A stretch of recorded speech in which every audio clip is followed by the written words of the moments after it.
Police guard the site where Occupy San Francisco once stood before getting shut down last week. In Oakland, all that remains of the former Occupy camp outside City Hall is a muddy mess. And in Berkeley, the last significant Occupy camp left in the Bay Area, just a few dozen tents remain. As for an official Occupy camp, I think that we've moved beyond that.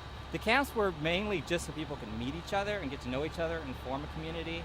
So in phase 2, we know who each other are, and we can trust each other and build on each other. Activists say phase 2 will consist of more actions like this week's blockades of ports along the West Coast. I do think we'll see more actions in 2012 because there is always that sect of the movement that wants to protest, that see it as a protest movement.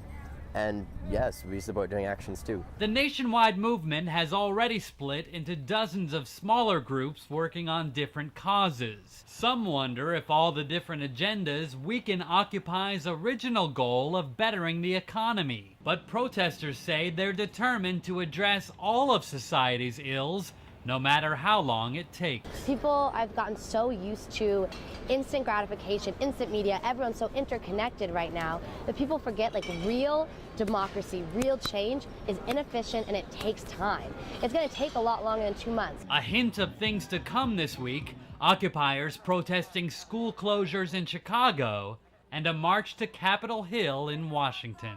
Haven Daily, Associated Press.